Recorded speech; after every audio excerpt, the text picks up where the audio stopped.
Hello, magandang oras, araw at gabi mga kadiskarte. Saan man pakipanig ng mundo. Meron tayong bagong project. Bali home service to mga kadiskarte kasi wala silang mapagsakyan itong unit nila na madala doon sa shop. Kaya ako na mismo yung pumunta sa bahay nung may-ari.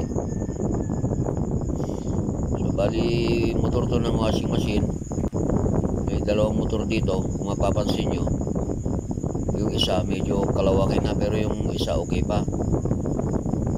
Ngayon, titignan natin kung sino yung good sa kanila. At yun ang gagamitin natin. Itong motor na to, bali reserva nila to. Tapos itong isa, kinuha ko dun sa lumang washing machine nila. Subukan natin siyang i-test mga kadiskarte. Meron siyang wiring diagram dito. Kaya nga lang, halimbawa wala na tong diagram yan to, makuha pa rin natin yung common at saka yung reverse forward nya. I-set natin tong tester dito sa may times 10. Hindi ako expert sa paggamit ng mga tester, pero masasabi kong malaki talaga ang naitutulong nito sa akin. So, i-test natin kung good pa siya mga diskarte. Pansinin nyo itong nakasulat dito sa diagram niya mga diskarte. Yung reverse forward niya, doon sa may capacitor, dalawang yellow. Tapos yung papunta sa supply, kulay white naman. Pero pansinin nyo itong mga wire nito. Yan o. Bali dalawa na yung puti. Ang dalawang dilaw lang, yung kadugtong ng isang puti. Yan. Ganitong sitwasyon, alam na. Pero halimbawa ang putol yan, dalawang puti ang makikita nyo, tapos isang dilaw. Kung hindi kayo marunong, hindi kayo sanay, talagang malilito ka. Lalo't wala na, halimbawa wala na tong diagram yan to. Malilito talaga kayo. Yun ang gusto ko ipakita sa inyo mga kadiskarte, kung paano natin hanapin yung reverse forward tsaka yung common. So, i-check na natin ito mga diskarte kung okay pa siya o hindi na. Tapos pagka hindi na okay, subukan na natin yung isa. Tingnan mo natin kung putok na yung thermal fuse na o hindi. Kung mapapansin nyo, pumapalo pa yung tester doon sa pag-test natin doon sa supply nya. Pero ang problema, itong reverse forward nya. Yung isa gumagana pero yung isa hindi na. So, ibig sabihin, depektibo na itong motor na to. So, subukan na natin i-check yung isa. Tapos, doon ko na ipapakita sa inyo kung paano hanapin yung reverse forward tsaka yung supply nya. Yan. May wiring diagram din siya. Nakasulat dyan, wash motor, 230 volts, 60 Hz, 160 watt. So, medyo malakas siya. Tapos, 1.5 amperes. Bali, 9UF siya. Tapos, class B. So, ibig sabihin, hindi purong tanso yung magnet wire nito. Aluminum. Kasi pagka class A nakasulat dyan, ibig sabihin, pure copper yon. Pero ito, class B, aluminum to. Mas madali siya masunog kaysa doon sa copper. Tapos yung wiring diagram niya, doon sa reverse forward, parehong yellow yung kulay. Tapos doon sa supply, blue. So halimbawang wala yung wiring diagram na yan, paano yung siya kakabit? Para doon sa mga nakakaalam, okay lang yan kahit wala, alam na nila. Pero doon sa mga baguhan, malamang medyo may hilo-hilo kayo dyan sa paghahanap. Malamang baka magkamali kayo, masunog pa yung motor na ikakabit nyo. So yan ang gustong ipakita sa inyo mga kadiskarte.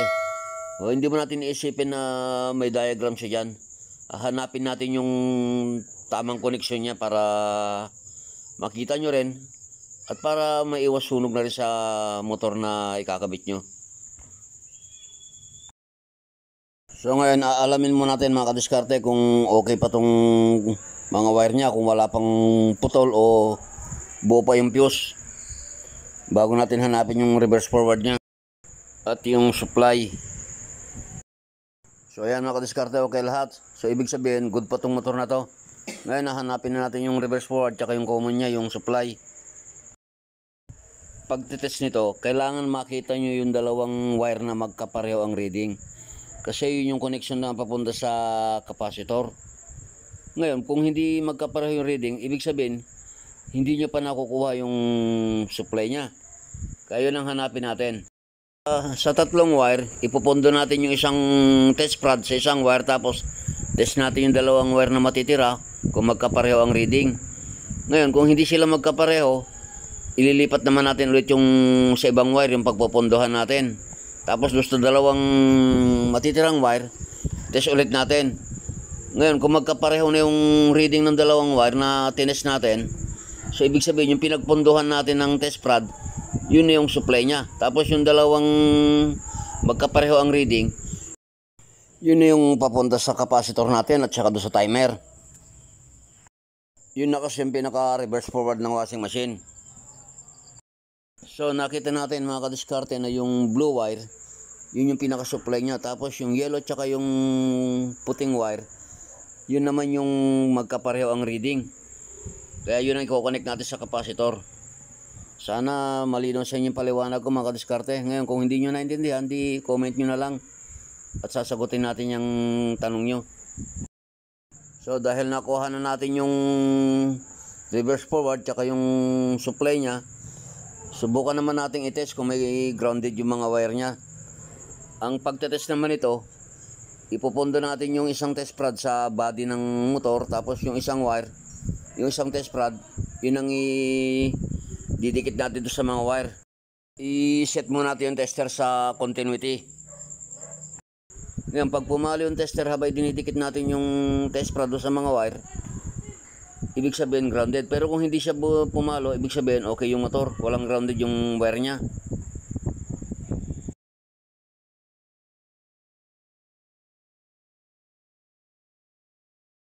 So yan, okay na itong motor na to, pwede natin ikabit.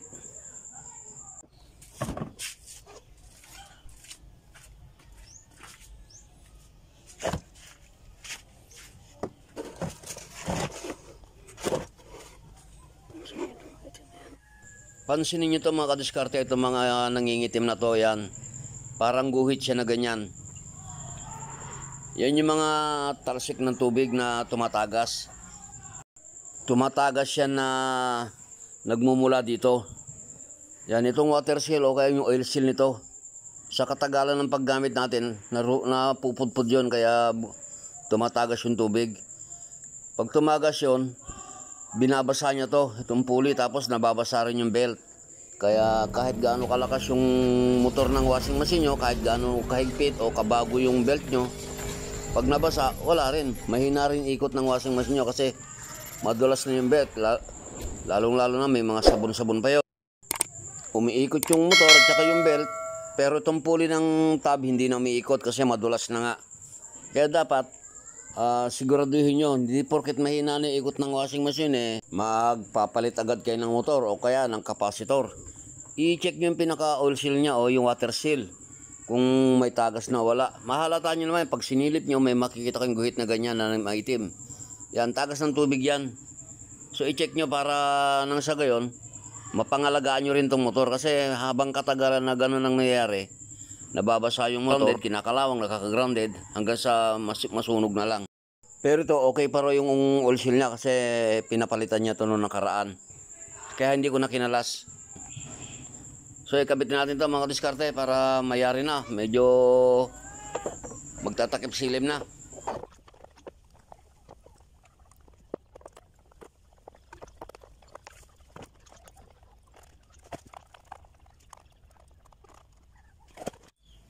Pansinin niyo itong motor ng dryer niya mga diskarte. Yan, kinakalawang na rin.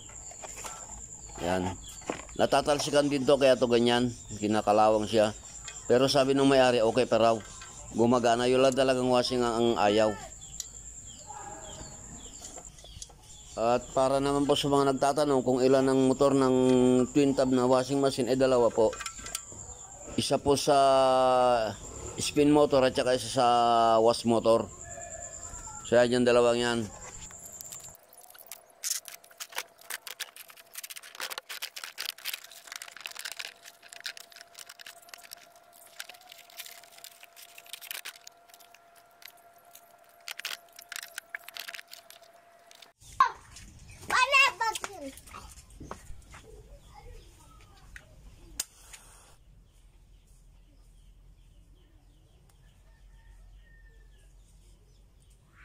So ayan, okay na mga kadiskarte. Subukan na lang natin.